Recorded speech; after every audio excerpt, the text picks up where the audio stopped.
야고보서 4장 1절부터 3절입니다. 오늘이 우리 니케아의 마지막이에요. 다음 주서부터는 우리 마가복음을 함께 읽을 겁니다. 오늘 니케아 신조의 마지막 이야기를 우리 볼 텐데 야고보서를 보시죠. 야고보서 4장 1절부터 3절까지 말씀을 우리 함께 읽을 겁니다. 먼저 성경을 펴주시죠. 야고보서 3장입니다. 찾으셨나요? 네, 좋습니다. 같이 읽겠습니다. 시작. 너희 중에 싸움이 어디로, 다툼이 어디로 쫓아나느뇨? 너희 지체 중에서 싸우는 정욕으로 쫓아난 것이 아니냐? 너희가 욕심을 내어도 얻지 못하고 살인하며 시기하여도 능히 취하지 못하나니 너희가 다 두고 싸우는도다. 너희가 얻지 못함은 구하지 아니하며 구하여도 받지 못함은 정욕으로 쓰려고 잘못 구함이니라. 아멘. 여기 보면 싸움과 다툼입니다. 욕심 때문에 나는 거래요. 너희들이 욕심을 내어도 얻지 못한대요. 살인하고 시기하고 질투하고 막 죽일 만큼 뭘 해도 얻을 수 없대요. 선한 것 얻을 수 없습니다. 왜냐하면 욕심, 정욕, 그것으로 쓰려고 뭔가를 구한다면 그것들을 버리지 않는 한 좋은 것, 올바른 것들은 구할 수 없다고 지금 야고보서가 말합니다. 올바로 구하기 이렇게 돼 있어요. 오늘 할 이야기는 이런 이야기입니다. 신조와 규정이라는 거예요. 저를 좀 보시죠. 신조와 규정입니다. 니케아 공의회에서 교회가 몽땅 다 모였어요. 교회 대표들이 각 지역에서 다 모였습니다. 모여서 그 사람들이 회의를 하면서 정한 건 두 가지예요. 회의의 결과로 나온 결과물은 두 가지입니다. 하나는 신조 그리고 규정이에요. 둘 다 뭐 영어로는 C로 시작하는데 신조는 creed라고 그래요. 그리고 규정은 canon입니다. 그래서 캐논이라는 얘기가 뭐 대포라는 뜻도 있고요, 자라는 뜻도 있어요. 규정이에요. 신조와 규정들을 정합니다. 왜냐하면 그 교회의 대표들이 모인 이유가 그 이유이기 때문이에요. 두 가지 이유입니다. 하나는 뭔가 복음에 관해서 이야기하는 게 너무 달라요. 그러니 정말로 사도들이 가르친 복음, 사도들이 가르친 믿음이 뭔지 우리가 정립을 해야 될 것 같아요. 그래서 만든 게 우리가 여지까지 했던 니케아 신조입니다. 사도 신경이라고 말하는 거예요. 그런데 니케아 공회가 끝나고 나서 결과물로 나온 게 신조만은 아닙니다. 신조는 아주 짧아요. 그리고 그 뒤에 붙은 게 훨씬 더 긴 게 있는데요. 그건 규정들입니다. 이 교회가 몽땅 다 모여서요, 이 규정들, 캐논들을 만들었어요. 왜 만들었을까? 오늘 그 얘기를 할 겁니다. 그렇게 하면서 니케아를 마칠 거예요. 모든 공회들이 모일 때마다 그래요. 그래서 무슨 그 이후에도 공회가 끝날 때마다 이만큼씩 문서가 나오죠. 늘 앞에는 신조 그리고 뒤에는 규정들입니다. 우리는 거기까지 하죠. 거기까지 하죠. 신조와 규정들입니다. 복음을 설명하는 신조는 복음을 설명하는 거예요. 사도적 믿음과 우리가 믿는 바와 관련된 문제고요. 그리고 규정은 복음 안에서 하나 되게 하는, 이거 잘못 썼습니다. 신조 아닙니다. 규정입니다. 복음 안에서 하나 되게 하는 규정이 있어요. 그 규정들은 일상과 예배에 관련된 문제입니다. 교회에서 어떻게 살아야 되는지, 아니면 성도들은 어떻게 살아야 되는지, 예배는 어떻게 드려야 되는지, 거기에 대한 규정들을 교회가 정해요. 신조와 규정들입니다. 자, 효행복 보시고 앞에 있는 네 줄을 먼저 읽겠습니다. 시작. 니케아 공의회에서는 교회의 대표들이 모여서 신조와 규정들을 정했습니다. 이 신조와 규정들이 복음은 아닙니다. 하지만 신조는 복음을 말하고 규정들은 교회를 복음 안에서 하나 되게 합니다. 교단들마다 그리고 교회들마다 규정들이 있습니다. 자, 그래서 교회라는 실체 안에서 이루어지는 거예요. 사람들이 모이는 실체가 있어요. 교회가 있어요. 그 교회 안에서 도대체 뭘 함께 믿어야 되는지, 그리고 또 그 교회들 안에서, 전체 교회 안에서 지켜야 되는 규칙들은 뭔지를 정합니다. 이건 교회가 있기 때문에 그래요. 그리고 거기 우리가 지금 읽은 제일 마지막에 교단들마다 그리고 교회들마다 규정이 있습니다 라고 되어 있어요. 거기다 밑줄을 좀 그어주셔요. 니케아가 모였을 때만 해도 교회라는 게 거의 그냥 하나였어요. 물론 동네마다 도시마다 교회들이 있지만, 교회들이 여러 군데 다 있죠. 하지만 그 몽땅이 다 전체를 묶어서 적어도 하나라고 생각을 했습니다. 모두가 다 같은 신조와 같은 규정을 따라야 된다고 생각했어요. 근데 안타깝게도, 그리고 문화적으로 막 이것들이 흩어져 나가면서 다른 교단들, 그리고 좀 다른 규정들을 갖는 그 단체들, 뭐라 해야 돼? 공동체들이 생겼어요. 그게 교단들입니다.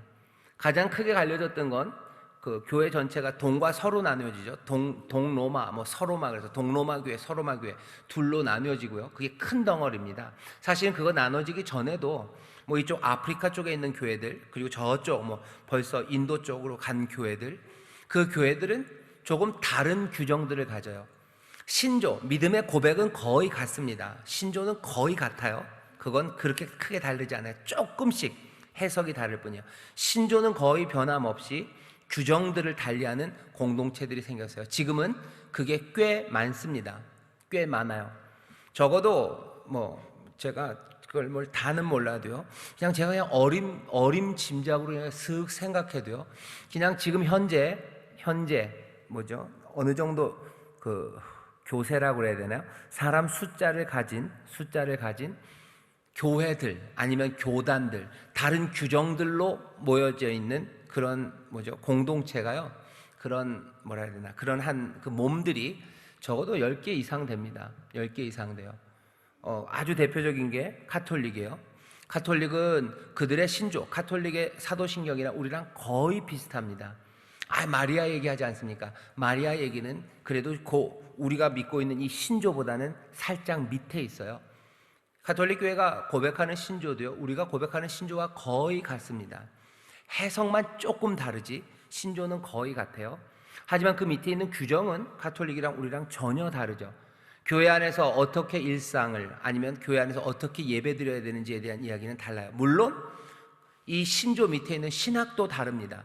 다시 신조는 거의 비슷해요. 하지만 규정은 전혀 다른 공동체들이 있어요. 대표적인 게 카톨릭이에요. 로마 카톨릭이라고 그러죠. 로마 카톨릭이 있고, 그 다음에 정교회가 있어요. 그 오소독스라는 동쪽으로 나뉘어졌던 교회들인데, 그 정교회 안에서도요, 정교회 오소독스들도 좀 나뉩니다. 하나는 그릭 오소독스가 있어요. 그러니까 그리스 쪽에, 그러니까 남유럽 쪽에 있는 오소독스들 정교회가 있고요. 그리고 러시아로 간 러시아 정교회가 있습니다. 이 사람들도 신조는 우리랑 비슷해요. 그런데 당연히 해석은 좀 다릅니다. 그리고 그 대신 캐논들, 규정들은 달라요. 소위 말하는 교회 법은 달라요. 어떻게 일상을 살아야 되는지, 어떻게 예배해야 되는지, 신자들의 의무는 뭔지, 교회는 어떤 식으로 운영되는지에 대한 법이 그러니까 정교회랑 카톨릭이 다르죠. 보통은 이렇게 두 개가 나뉘고요. 그리고 오래된 것들은 뭐 이집트에 있는 뭐 콥트 교회 같은데요. 콥트가 요즘 유명해진 건 뭐 우리의 관심을 끌게 된 건 몇 년 전에 IS 사람들이 콥트, 그 이집트 쪽에 있는 콥트 기독교인들을 참수했기 때문이에요. 그때 콥트가 보여줬던 믿음이 많은 기독교인들 마음을 흔들었어요. 이 사람들, 우리와 캐논이 달라요. 그러니까 교회 법이 다르고 규정이 달라서 우리가 신앙생활하는 것, 우리가 예배하는 것과는 다른 방식으로 예배합니다. 하지만 이들도 같은 신조를 믿고 있어요. 그리고 같은 복음 안에 있음을 우리는 믿습니다. 그러니 같은 교회예요. 같은 복음 안에 있어요. 하지만 신조는 거의 비슷하나 규정들은 전혀 다르죠. 콥트가. 그래도 하나님 앞에서 그들이 신실하게 살아가는 모습들과 그리고 복음을 붙잡는 그 성실함이 우리가 하나임을, 그리고 우리가 그들을 위해서 기도해야 됨을, 또 배워야 됨을 우리로 다시 한번 생각나게 한 그런 사건이었어요. 그 사람들이 IS가 실수한 거죠. 그렇게 그래픽이 너무 이렇게 말하면 그렇지만 감동적이에요. 그 바닷가, 그리고 그 바다 앞에서 죽은 사람들, 그리고 흐르는 피들, 그리고 물 들어가는 바다, 그 푸른 바다, 그 물들이 피로 물들어가고 거기서 죽어가는 사람들, 거기에 어떤 두려움에 아니면 비명이나 괴로움 그런 거 보이지 않아요. 그렇게 죽어간 사람들. IS는 즐겁게 자랑하듯이, 하지만 그것들을 본 모든 그리스도인들은 두려움과 떨림이 아니라 오히려 평안과 그리고 하나님을 향한 감사와 찬송이 올라가죠. 콥트 규정이 다릅니다. 하지만 신조는 같아요. 거의 같습니다. 콥트가 그렇고, 그 다음에 또 세계 여러 곳에 있는데, 그 이후로 종교개혁 이후에 소위 말하는 개신교라는 데가 나왔어요. 개신교는 신조는 거의 같습니다. 당연히 복음의 내용도 같아요. 물론 신학은 좀 다르죠. 하지만 가톨릭이나 정교와 다른 개신교가 나오면서 이 개신교 안에서는 또 규정들, 캐논들이 달라졌어요. 캐논은 일상과 예배에 관한 겁니다. 어떻게 살고 그리고 어떻게 예배하는지요. 그러니 당연히 개신교가 예배하는 게 가톨릭이나 정교회가 예배하는 것과 다릅니다. 개신교가 나오면서 또 영국에서는 성공회가 나왔어요. 성공회는 원래 영국이 로마 캐톨릭을 따라가다가 그냥 정치적인 이유로 갈라서죠. 그러면서 다른 캐논들, 다른 규정들을 만든 거예요. 신조는 같고 꽤나 많이 가톨릭과 비슷합니다. 하지만 규정들은 달라요. 그러니 성공회가 예배하는 게 또 다릅니다. 루터가 만든 루터는 그 말 싫어하지만 루터가 만든 루터교가 예배하는 것과 그리고 성공회가 예배하는 게 달라요. 루터 이후로 종교개혁가들이 여럿 나오면서요, 칼빈이나 이런 사람들이 만든 개혁교회가 있어요. 개혁교회가 예배하는 게 또 달라요. 이 사람들이 영국으로 가서요, 청교도를 만들어요. 청교도, 그래서 그 영국에 있는 웨스트민스터라고 사람들 얘기하는 그 개혁교회가 또 갖는 규정, 캐논이 또 달라요. 그러다가 영국에서 또 뭐가 나왔어요? 감리교가 나왔죠. 웨슬리 이후에 감리교는 또 감리교가 만든 규정들, 캐논이 달라요. 지금 말한 것들만 해도요, 신조는 거의 비슷합니다. 그러나 역사적으로 어쩌다 보니 여러 가지 정치적인 이유, 또 문화적인 이유, 아니면 군사, 온갖 이유들, 그것들이 항상 뭐라 그랬나, 옹호할 만한 이유는 아니에요. 비난받을 만한 이유로도, 그런 이유를 통해서도 어쨌든 현실은 교회들이 여러 개로 갈라져요. 그리고 갈라진 교회들마다 규정들, 캐논이 있습니다. 캐논들을 갖고 있어요. 그렇게 발전돼 가다가 장로교가 또 네덜란드에서는 또 네덜란드식으로 또 다른 캐논들을 만들어요. 왜? 정치적인 이유예요. 문화적인 이유예요. 그 여러 가지 변화들. 그러다가 무슨 이제 또 오순절 교단이라는 게 생기기 시작해요. 침례 교단 생기고, 그 다음에 또 오순절 교단 생겨요. 우리 기독교에 대한 하나님의 성회는 사실은 생긴 지가 그렇게 오래되지 않았어요. 100년 조금 넘었습니다. 우리 교단에 뭐가 있어요? 캐논이 있어요. 신조는 같습니다. 하지만 캐논, 규정, 잣대가 달라요. 우리 다르고요. 그리고 또 그 다음에 또 뭐가 나왔지? 신천지? 걔네들 나름대로 규정이 있는 거예요. 그죠? 걔네들 규정이 있어요. 물론 얘네들이 이단인 이유는 우리와 다른 규정을 가져서가 아니에요. 다른 신조를 가지기 때문이에요. 믿음이 달라요. 그러니 이건 아예 교회가 사실은 아니에요. 그러니까 그 친구들은 상관할 필요 없습니다. 하지만 같은 신조를 믿으면서도 여러 가지 정치, 문화 아니면 역사적인 이유로 다른 캐논들을 갖습니다. 니케아는 이 모든 것들이 나뉘어지기 전에 교회가 하나였을 때 가졌던 신조와 그리고 그 규정이에요. 그러니 이 규정을 지금 그대로 다 똑같이 적용할 수는 없습니다. 그 문화와 그 정치적인 형태 안에서 갖고 있었던 규정이에요. 그래도 교회 전체가 나뉘어지기 전에 가졌던 아주 원초적인 규정이기 때문에 그 규정에 대해서 관심을 가질 필요는 있습니다. 모든 성도들이 이 규정들을 다 알아야 될 필요는 없어요. 오늘 제가 여러분들에게 한 가지 정도만 얘기할 겁니다. 아주 중요하고 지금도 중요하기 때문에 20개가 있는데요. 그 캐논이라는 것 안에 20개가 있어요. 여러분도 아시죠? 법을 보면 한 조항이 몇 조 하면 끝나는 게 아니에요. 그 밑에 무슨 모하, 거기에다가 시행령, 규칙까지 따라 붙으면 막 이만큼씩 붙어요. 그러니 규정집은 굉장히 두껍습니다. 신조는 짧아요. 하지만 규정은 길어요. 이 얘기를 왜 드리냐면 우리가 모두 다 같은 교회요, 같은 신조를 믿습니다. 하지만 소위 지금 현재 받아들이는 건 교단들마다 규정들은 달라요. 예배하는 방식이 달라요. 예를 들어볼까요? 가톨릭에서 성당에서 예배드리는 방식이 다르죠. 교회에서 예배드리는 방식이 달라요. 근데 교회들, 그러니까 소위 말하는 개신교회라고 해서 예배드리는 방식이 다 똑같냐? 천만의 말씀. 장로교 다르고 감리교 다르고 순복음교회 다릅니다. 그런데 이 다른 걸 가지고 왜 우리는 이렇게 드리는데 니네는 그렇게 드리냐라고 말할 거는 아니에요. 우리는 잘났고 니네는 못났다고 얘기할 것도 아니에요. 더 좋은 방식이 있으면 제안하면 되는 거지, 일단은 적어도 그 규정들, 캐논들로 여러 교회 공동체들이 사실은 나뉘어져 있는 상태입니다. 교회가 나뉘어져야 되냐? 좋지는 않죠. 하지만 그게 현실이에요. 그럼 어떻게 교회는 하나냐? 우리가 믿는 믿음, 그 신조 안에서 하나입니다. 그래서 니케아 신조를 얘기한 거예요. 그래서 우리는 적어도 우리가 이제껏 얘기했던 니케아 신조의 내용들은 뭐 거의 카톨릭도, 그리고 거의 장로교회 성도들도, 그리고 감리교회 성도들도 함께 인정할 만한 거예요. 물론 거기서 조금씩 다른 신학적인 해석이 있습니다. 많은 믿음은 거의 같습니다. 우리는 같은 믿음 안에 있다고 적어도 선포하고 그렇게 믿어요. 그러니 다른 교단에 속한 성도들을 보아도 즐겁죠. 그리고 행복합니다. 왜? 같은 주 안에 한 형제 자매이기 때문이에요. 하지만 그 형제 자매들이 흩어져서 하나의 공동체를 만드는데 그 공동체를 공동체 되게 하는 건 그 규정들, 캐논들입니다. 여기에서 그래서 헷갈리시면 안 돼요. 그러니까 장로교 너무너무 좋다. 그렇지는 않아요. 아니면 좋다까지도 괜찮은데, 장로교 예배가 그게 맞는 거고, 우리는 틀렸어. 그렇지 않아요. 그렇지 않아요. 우리는 우리 문화, 그리고 우리의 인도하심대로, 하나님의 인도하심 가운데 이렇게 예배하는 것이 우리가 믿는 믿음과, 그리고 우리가 이해하는, 그리고 우리에게 주신 말씀대로 이게 가장 좋은 예배라고 하면서 예배를 드리는 거예요. 물론 게다가 또 이 교회 그 교단 안에서도 좀 달라요. 오순절 교단 중에서도 하나님의 성에, 우리가 하나님의 성의 교단이죠. 하나님의 성의 교단이 예배 드리는 게 순서가 다 똑같냐? 그렇지는 않습니다.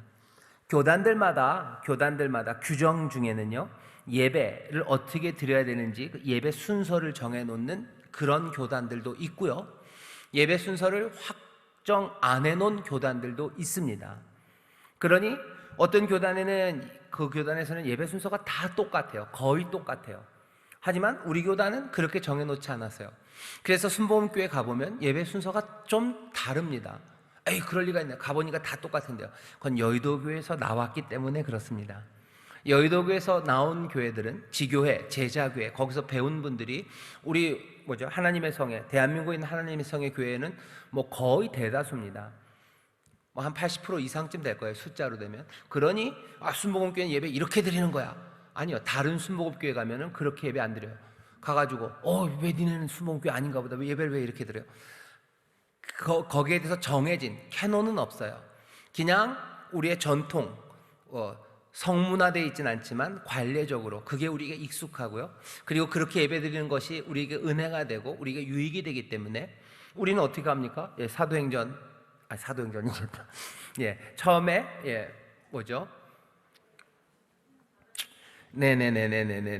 묵도부터 시작해요, 그죠? 묵도하고, 우리 목사님이 사회 보시는 분이 시편이나 짧게 말씀을 읽어요. 보통은 시편이죠. 그렇게 읽습니다. 그리고서는 어떻게 해요? 사도신경하고, 그 다음에 또 만복의 근원 찬송하고, 우리는 그 순서대로 예배해요. 다른 데는 교동문도 하고요, 중간에 참회의 기도도 하고, 참회의 기도가 끝나고 나면 목사님이 참회에 대해서, 하나님의 용서에 대해서 선포도 하고, 그 예배 양식들이 교단마다 자기들이 믿고 있는 교리에 따라 조금씩 다른 거예요.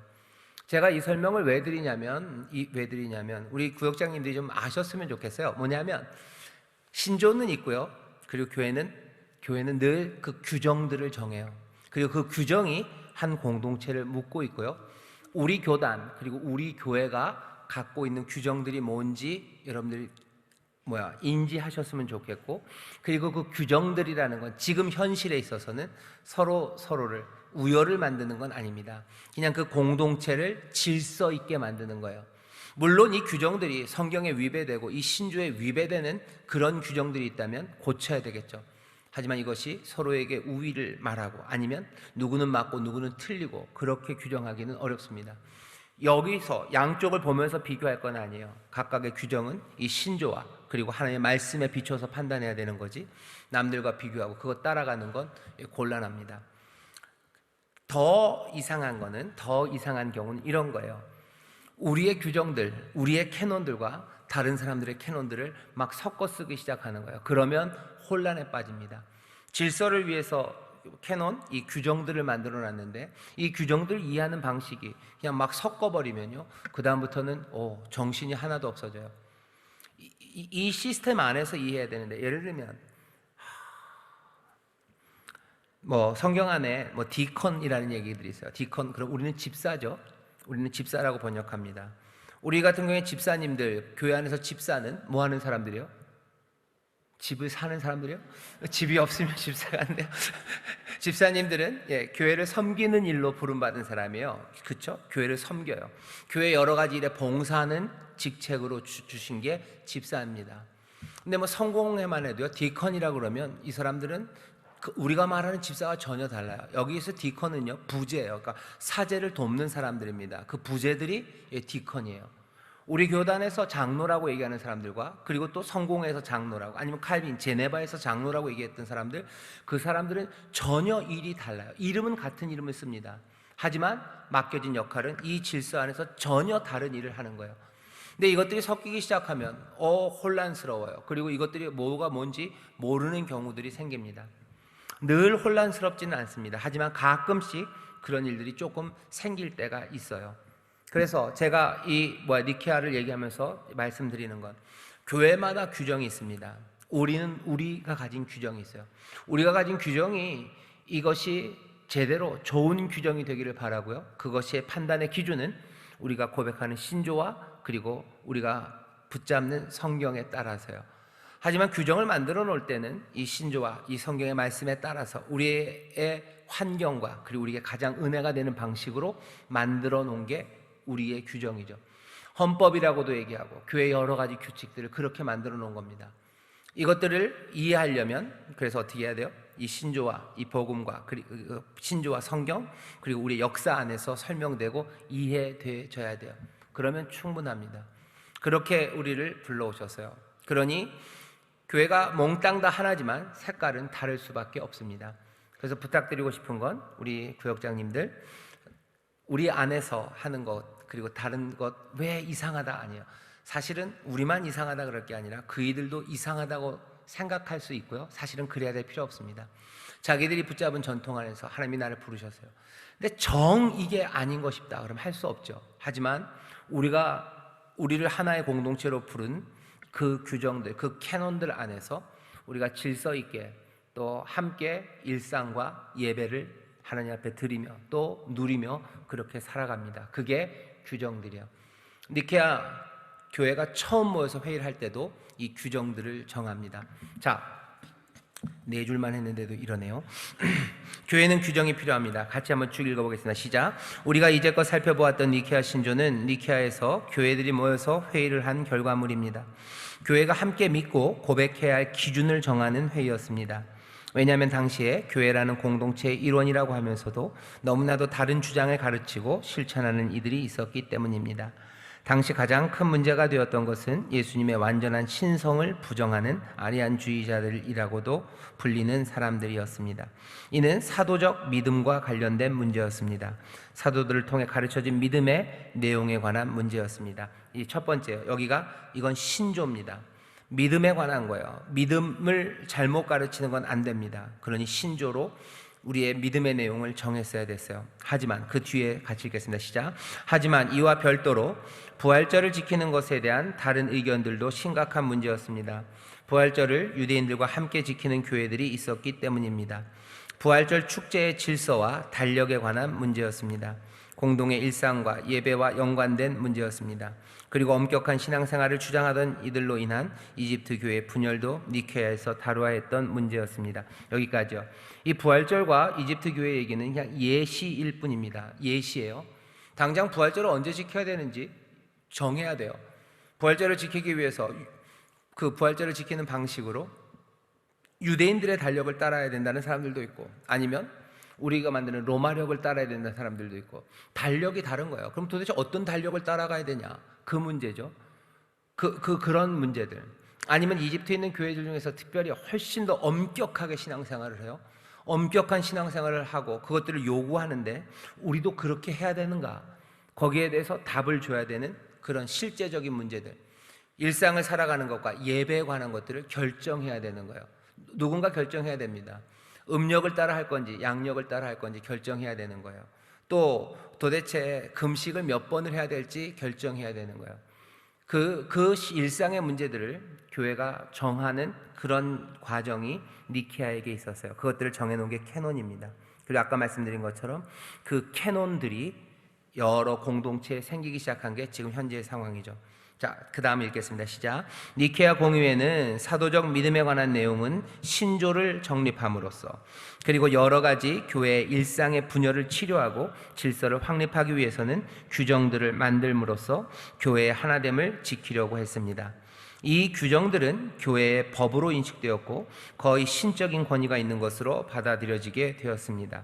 이 규정들은 사도적이기에 이에 반대하는 가르침들은 교회를 공격하는 것이고, 이 규정들 밖으로 나간다면 지옥에 갈 것이라고 가르쳤습니다.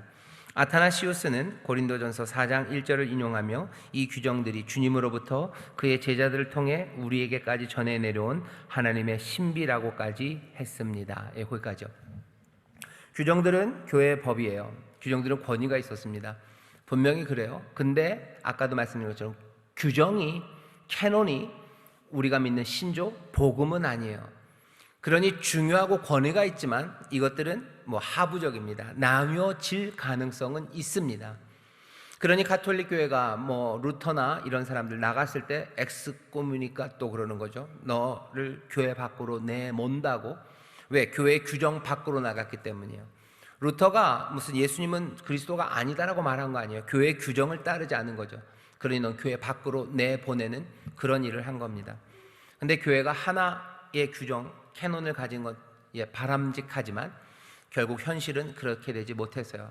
우리의 연약함 때문에 복음과 신조는 변함없습니다. 하지만 캐논들이 여러 개가 생겨버리게 된 거죠. 그래도 적어도 그 규정들은 그 공동체 안에서는요 권위를 가질 수밖에 없습니다. 그러니 규정들은 교회의 법이에요. 기아성에 우리 교단에 법이 있어요. 규정이 있고요. 또 우리 교단 안에 있는 우리 교회에도 그래서 규정이 있습니다. 이건 복음은 아닙니다. 그리고 이게 우리가 신조, 믿음에 관한 이야기가 아니에요. 교회 안에서 질서 있게 살아가고 교회 안에서 질서 있게 예배하기 위해서 우리가 정해 놓은 거예요. 그리고 이것들은 그러니 지켜져야 됩니다. 그래야 질서 있게 그리고 또 단단하게 우리가 일상과 예배를 진행해 갈 수가 있습니다. 니케아에서는 여기 제가 써놨어요. 20개의 규정들이 있습니다. 캐논이 20조가 있었는데요. 거기 뒤에 읽어보시죠. 규정들의 목적과 방향 시작. 니케아에서는 20개의 규정들을 만들었습니다. 그리고 그 각각의 규정들에는 세부적인 내용이 첨가되어 있었습니다. 규정들의 내용을 다 살필 수는 없지만 그 규정들이 지적하는 교회의 문제가 무엇인지는 알아둘 필요가 있습니다. 교회의 분열은 지도자들의 도덕적 타락으로 인해 교회의 관할권을 흩뜨리는 데서 시작한다고 니케아는 판단합니다. 도덕적 타락이 권위를 무너뜨리고 거기서부터 질서가 무너지고 혼란이 온다는 것입니다. 그래서 교회 리더십의 질서와 성직자의 도덕적 순결에 대해 강조합니다. 그리고 그것이 교회 전체의 질서에 영향을 끼칩니다. 그리스도의 연합과 거룩함을 지키기 위해서는 교회의 질서가 필요하고 그 질서를 유지하기 위해서는 규정들이 필요하다는 것입니다. 그리고 그 규정들은 어디에 관심을 가져요? 지도자들입니다. 앞에 있는 사제들인 거예요. 앞에 있는 사제들, 주교들, 권세를 가진 사람들, 위에 있는 사람들, 그 사람들이 타락하고 그 사람들이 순전하지 못하면 교회의 질서가 깨져요. 관할권에 관한 이야기는 이런 거예요. 사실은 그 동네마다 주교들이 있죠. 감독이 있었어요. 근데 감독이 그 관할권 안에 일을 잘 처리를 못합니다. 그러니까 여기가 흔들리고요. 여기가 흔들리다 보니 다른 데 있는 주교들이 끼어드는 거예요. 왜 그러냐? 여기가 잘하고 있으면 끼어들 일이 없습니다. 그런데 끼어들기 시작하면서 교회 전체 질서가 흔들려지는 거죠. 그러니까 니케가 판단했을 때는 그 관할권을 갖고 있는 제일 중요한 건 주교입니다. 주교가 잘해야 돼요. 주교가 지도력을 인정받고 순전하고 거룩하고 그 일들을 정말로 공평무사하게 다스리고 있다면 그냥 주교의 말을 들으면 돼요. 근데 그 지도자들이 흔들려 버리면 이 모든 것들이 엉망이 돼 버리는 거죠. 그러니 20개의 규정들 중에서도 특별히 지도자들에 관한 규정들이 참 많습니다. 써놓은 것처럼 지도자들만 인정받는다면 그 지도자들이 알아서 판단하고 질서 있게 교회가 하나가 될 텐데 라는 게 니케아가 갖고 있는 문제의식이에요. 그러니 지도자들 잘해라. 그리고서 질서를 지켜가라. 그러기 위해서 20개의 규정들을 만들고 그 아래 세부적인 사항들을 더 많이 적어놓은 겁니다. 지도자들 얘기하니까 여러분들 갑자기 눈이 반짝반짝거리면서 저를 보고 계셔요. 잘 하셨어요. 그 얘기는 뭐예요? 제가 잘해야 된다는 거예요. 근데 저도 말하고 싶어요. 저만 잘하는 건 아닙니다. 제가 지금 누굴 보고 있어요? 교구장들을 보고 있어요. 교구장들 잘해야 됩니다. 교구장님들이 지금 누굴 보고 계셔요? 구역장님들 보고 계셔요. 구역장님들 잘하셔야 돼요. 왜? 질서, 결국은 그 얘기입니다. 한 교구에서 교구장이 잘하면요, 교구장이 잘하면 그 교구 안에 질서는 지켜져요. 누가 딴 교구에서 뭐라고 안 그래요. 그리고 그 교구 사람들도 딴 교구에다 대고 뭐라고 얘기할 거 없어요. 우리가 이렇다고, 우리 이런데 좀 어떻게 해달라고 다른 교구장한테 얘기하겠습니까? 아니요, 그렇게 안 합니다. 그게 니케아가 갖고 있는 아주 기본적인 생각이에요. 한 공동체가 정말로 질서 있게 일상을 살아가고 예배하기 위해서는 가장 중요한 건 그 지도자의 거룩함과 순전함이에요. 그것 지켜지면 된다요. 뭔가 능력이 많으면 좋죠. 하지만 능력이 많고 적고는 그건 하나님이 그 공동체를 이끌어 가시는데 특별하게 사용하실 거예요. 하지만 그 질서를 위해서는요, 그 지도자들의 거룩함과 순전함, 그거예요. 그것만 있으면 적어도 그 관할권 안에서 문제가 없어요. 이 관할권 안에서 문제가 없으면 여기도 마찬가지면 교회 전체는 다 질서 있게 이루어질 겁니다. 우리 구역장님들, 그리고 우리 교구장들, 그리고 뭔가 지도자 앞에 서 있는 사람들, 그 사람들에 대해서 지금 얘기하는 거예요. 교회가 제대로 질서 있게 돌아가려면, 정말로 일상이 안정적이고 예배가 늘 하나님 앞에 거룩하게 드려지기 위해서는 다른 어떤 것보다 먼저는 지도자들의 거룩함, 그리고 그들의 순전함입니다. 그것이 보이지 않으면 안 돼요. 그럼 죽도 밥도 안 됩니다. 생각해 보세요. 우리 구역장이 맨날 이태원에 가서 춤추러 다녀요. 그러면 어떻게 할 것 같아요? 구역원들이 옆에 구역장한테 얘기할 겁니다. 우리 구역은 이게 뭐냐고 얘기할 거예요. 구역장이 그러고 춤추고 와서 얘기하면은 우리 구역원들이 뭐 말을 듣겠어요? 앞으로 이제 속으로 그러는 거예요. 그러면 교회 질서 아니면 함께 예배함, 그런 건 없습니다. 그게 될 리가 없습니다. 하나님 앞에 지도자들이 어떻게 서야 되는지, 규정들은 결국은 그래서 지도자들에 관한 이야기예요. 지난주에도 제가 설교를 했었는데, 예수 그리스도를 옷 입는 가정, 결국 가정은 그냥 일상 전체예요. 일상 전체가 예수 그리스도를 옷 입은 그렇게 평화와 하늘의 복을 누리고 생명이 가득하려면, 어쩌면 아래서 섬기고 들어야 되는 사람들은 그냥 하던 대로 하면 돼요. 순종하던 대로 하면 돼요. 하지만 그것들을 좀 더 가치 있게, 의미 있게 하면 되는 거예요. 뭔가 뒤집어지는 이야기와 충격적인 이야기는 누구에게? 높은 사람, 권위가 있는 사람에게 하는 거죠. 남편에게, 그리고 부모에게, 그리고 상전에게 하는 겁니다. 그 사람들이 변화돼야 돼요. 그 사람들이 책임있고 거룩하고 순전해야 돼요. 그래야 교회는 교회답게 그렇게 변화되어 갑니다. 그리스도의 연합, 그리고 거룩함, 그것 지키기 위해서는 질서가 필요하고, 그 질서를 위해서는 캐논, 규정이 필요한데, 그 규정은 다른 게 아니라 지도자들에 관한 이야기가 제일 많습니다. 오늘 이 말씀은 그래서 우리 구역원 성도들보다 우리가 들어야 되는 얘기예요. 그럼 구역원들은 들을 필요 없습니까? 아니요, 구역원들도 들어야 됩니다. 그들도 부모로서 뭐가 됐든지 지도자들, 그 사람들이 제대로 돼야 제대로 예배할 수 있고 그 일상의 질서와 하모니가 지켜집니다. 교회는 처음서부터 이걸 알고 있어요. 그러니 니케아에서 그 캐논들을 말하면서 사제들, 주교들에 관한 이야기가 제일 많습니다. 그런 이야기들을 하는 겁니다. 그 다음 이야기를 읽어볼까요? 그 다음 시작. 규정이 다툼이 아니라 유익이 되려면, 규정들은 사람들을 힘들게 합니다. 무엇인가를 지켜야 된다는 것이 편할 리가 없습니다. 그러니 규정들을 자기에게 유리하게 만들고 적용하려 합니다. 그러면서 싸움과 다툼도 일어납니다. 니케아가 규정들을 만들고 그것들을 엄격하게 지키도록 강제한 것은 그리스도 안에서 참된 삶을 살려는 열망 때문이었습니다. 질서를 열망함은 올바른 열망입니다. 이 열망이 자기 욕심과 연결되는 것을 끊어낼 때 다툼이 사라집니다. 내 욕심과 유익을 채우려 하지 않고 서로에게 내어주기 시작할 때 규정들은 목표한 대로 질서를 이룩할 수 있습니다. 한 하나님, 한 예수 그리스도, 한 교회를 믿는다는 고백이 제대로 의미 있게 들리기 위해서는 자기의 유익과 욕심을 내려놓는 일이 먼저입니다. 규정들이 다툼이 되지 않으려면, 야고보서에서 말한 것처럼 뭔가 좋은 것들을 얻으려고 애쓰고 막 죽이기까지, 시기하기까지 해도 그 구하려는 거룩한 것, 질서, 그것들을 얻지 못하는 건 왜 그런 거예요? 욕심 때문입니다. 규칙들이 다툼이 되지 않으려면 어떻게 해야 돼요? 욕심을 끊어내야 돼요. 이게 무슨 얘기인지 구체적인 예를 들어볼까요? 이런 겁니다. 재직 임명하는 거요. 누가 권사님이 돼야 되는지에 관한 이야기예요. 규정이 있죠, 교회에. 근데 이 규정으로 다툼이 있습니까? 있습니다. 많지는 않아요. 가끔씩 그런 얘기가 들려요. 나에게 유리했으면 좋겠죠. 어떻게 해야 돼? 욕심을 끊어내야 규정이 다툼이 되지 않습니다. 또 뭐 이런 거 있어요. 뭐 많지는 않지만 뭐 요즘은 그런 얘기가 좀 덜 들리기도 하지만 교회에서 쌀을 누구에게 줘야 되는지를 정합니다. 정하죠. 뭐 구역장들과 그리고 뭐 선임구역장님들, 뭐 또 뭐 교구 총무, 뭐 교역자 이분들 드립시다라고 얘기해요. 규정에 따라 갑니다. 그런데 거기서도 조금은 다툼이 있어요. 왜? 욕심이죠. 나에게 유익이 됐으면 좋겠어요.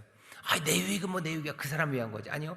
그 사람에게 그걸 줌으로써 나에게 좀 유익이 있어요. 체면이 서는 거죠. 면이 서는 거고, 내가 교회에서 조금 뭐 영향력이 있는 것 같은 거고, 내 만족이고. 그거 끊어내지 않으면 규정은 다툼이 됩니다. 규정은 다툼이 돼요.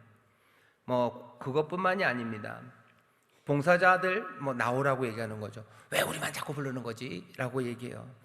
식당 봉사 뭐 이런 거, 그런 규정들, 규칙들이 좀 있죠, 교구마다. 근데 그것들이 다툼이 될 때가 많아요. 다툼이 될 때가 많아요. 교회 안에서 여러 가지 규칙들, 때로는 글자로 정해져 있는 것도 아니면 관습적으로 그렇게 해오던 것들이 있어요.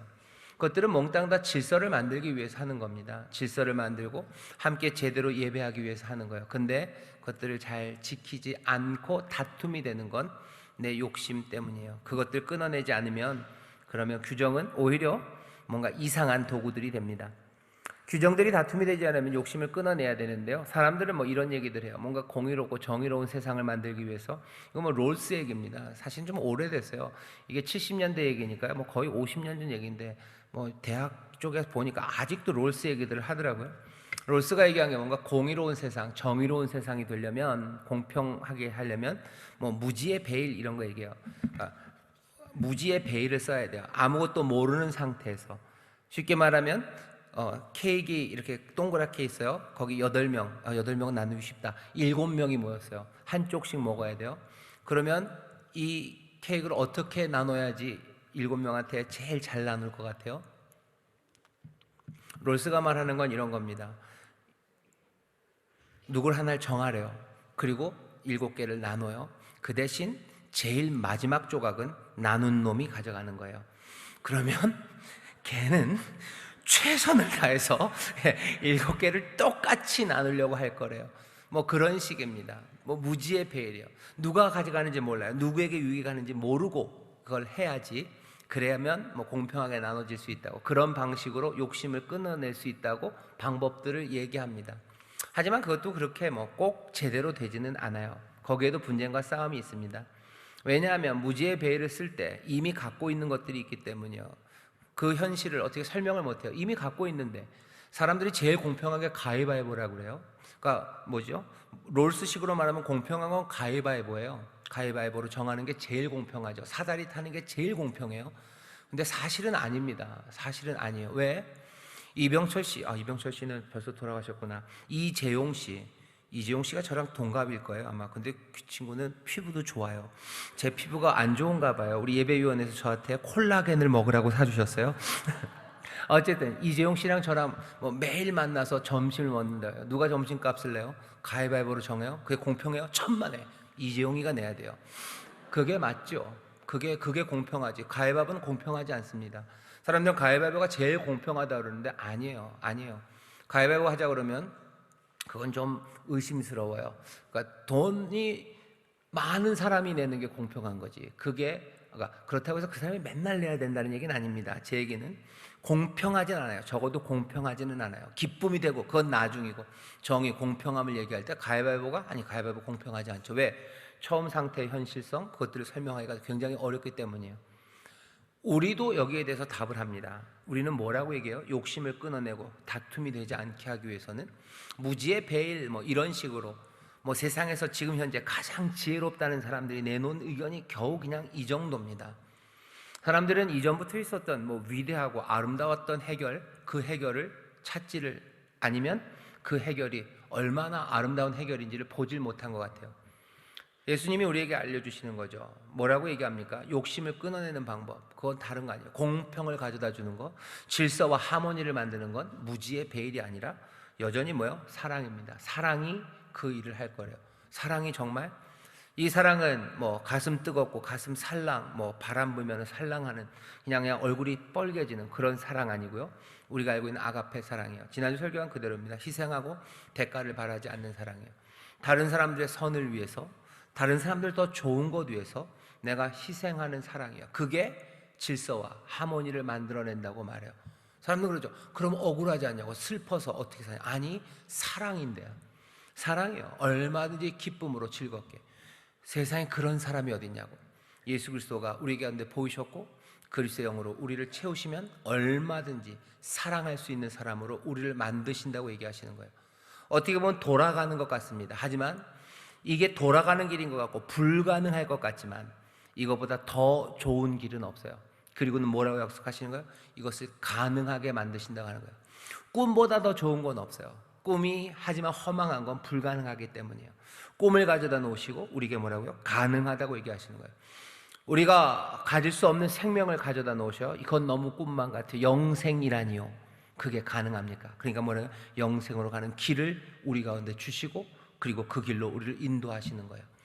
세상에 규정이 있고 규정이 있어도 늘 사람들은 다투지 않습니까? 욕심이 것들을 어지럽게 만들지 않습니까? 맞아요. 교회 안에 있는 규정들도 사람들을 그렇게 만들 수 있어요. 하지만 우리가 믿는 것은 우리 안에 역사하시고 또 우리 안에서 증거되는 그 사랑이 우리를 질서와 하모니로 살아가게 만들어요. 그것들을 증거하는 곳이 교회입니다.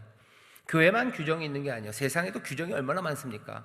하지만 규정이 생겼다고 해서 질서와 하모니가 천만에, 무지의 베일을 쓴다고 해도 천만에, 설명하기 어려운 어려움으로요, 온갖 세상에 똑똑하다는 사람들이 별별 규정들을 다 만들어놔도 거기에 억울함과 슬픔, 분열, 그것들이 가득합니다. 하지만 교회는 달라요. 교회도 규정이 있습니다. 하지만 그것들 안에서 질서와 하모니를, 그리고 늘 생기와 생동감을 만들어낼 수 있는 건 여기 안에 뭐가? 사랑이 역사하기 때문에 그래요. 부으시는 은혜가 우리로 하여금 얼마든지 먼저 희생하고 다른 사람들의 좋은 것 내어줄 수 있어요. 그러면 질서 그리고 하모니가 생깁니다. 교회 안에서 이것들이 증거될 거고요. 우리 일상에서, 가정에서, 그리고 바라기는 우리 일터에서 그것들을 증거하려고 우리를 부르셨어요. 교구 안에서 이 사랑, 이 아가페 사랑이 보이기 시작하면 그 규정들을 따라가는 그 가운데 사랑이 역사합니다. 내가 희생하고 다른 사람들의 선, 좋은 것 위해서 얼마든지 희생할 수 있는 사랑이 있는 거예요. 그러면 왜 순서대로 이걸 돌리냐고. 우리는 3명이고 쟤네는 4명인데 이번에는 우리가 했으니까 다음엔 너네가 해야 된다고. 이건 뭐라고, 규정대로 하라고. 아이고, 규정이 그게 그래도 너무 심한 거 아니냐고. 왜 우리는 맨날 공휴일에 걸리냐고. 다 노는 그때 왜 우리는 걸려야 되냐고. 이게 뭐야, 현실적으로 다 안 됩니다. 세상이 그 상태의 현실성이라는 게 그렇게 어렵게 만들어요. 세상이 뭐 꼬인 게 많고요. 그리고 뭐 예상하지 못한 것이 불쑥불쑥 나오는 게 세상이죠. 매끈하지 않아요. 매끈하지 않은 세상에서 그런데도 질서와 하모니를 만들 수 있는 힘은 다른 거 없습니다. 사랑이에요. 다른 사람들의 선을 위해서 얼마나 희생할 사람들만 있다면 세상에 어떤 어려움과 그리고 예상치 못한 일들이 와도요, 그것 때문에 실망하고 그것 때문에 뒤로 넘어져 가지 않습니다. 사랑하고 희생하는 사람이 너무 억울하지 않습니까? 다시, 아니요, 사랑하는데 왜 억울합니까? 은혜가 우리한테 가득한데 왜 그것이 슬프고 눈물은 날 겁니다. 감사의 눈물일 거예요. 감사의 눈물이죠. 정말로 아름답게 희생하는 사람들, 그 사람들 억울해서 눈물 흘리지 않아요. 감사하면서 눈물 흘리죠. 그렇게 우리를 살아가게 합니다.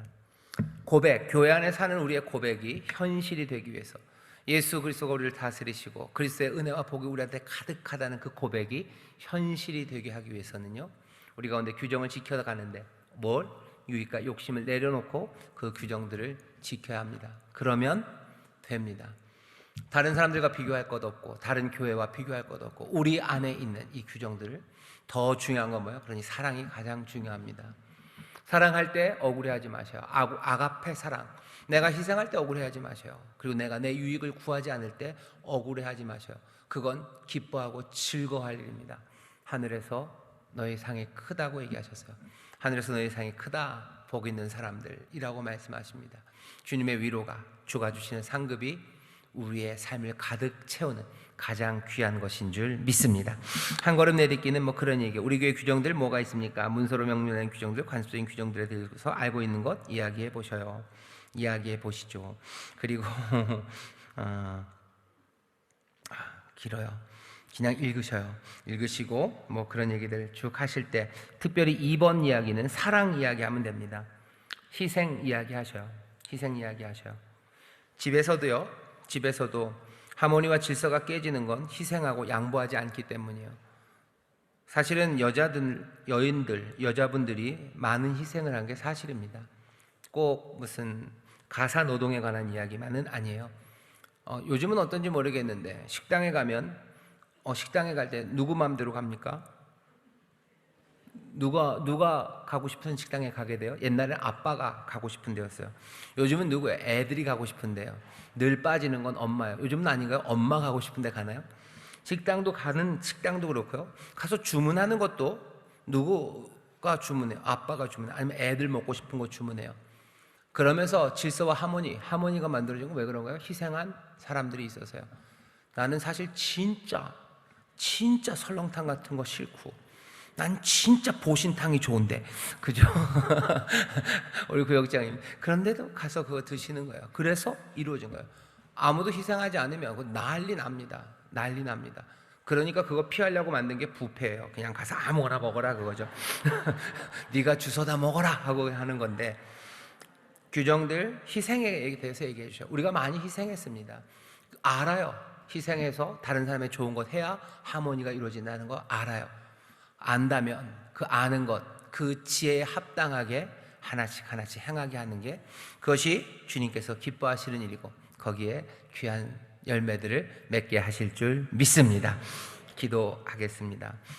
조금 일찍 끝냈어야 되는데 뒤에 뭐가 있대요. 기도하겠습니다. 하나님 감사합니다. 우리 사랑하는 구역장님들 정말로 희생하고 헌신하며 이제껏 주를 따라 걸어왔습니다.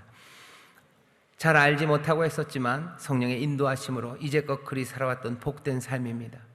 돌이켜보면 내 주장으로 하모니를 깨뜨릴 때보다 내가 희생하며 하모니를 만들어냈을 때 더 좋은 일이 많았는데 하나님 바라옵고 기도하옵기는 정말로 그 사랑에 하나님이 기뻐 받으셔서 내 사랑하는 자녀들, 내 백성들, 내 기뻐하는 자 하나님 부르시고 주님 정말로 은혜와 복을 더하여 주셔서 아버지 하나님 그 사랑으로 나아가느니 하나님 아버지를 닮은 이들, 아버지의 사랑을 닮은 이들, 정말로 아들의 영으로 살아가는 이들이오니 아들의 복, 그리스도와 영광을 누리는 우리 귀한 구역장들이 되게 하여 주옵소서.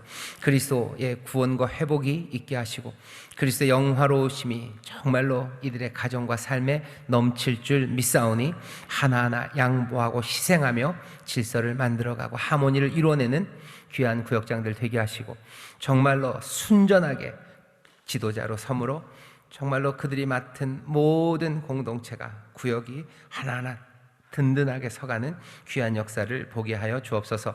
감사드리며 예수님 이름으로 축복하며 기도하옵나이다. 아멘.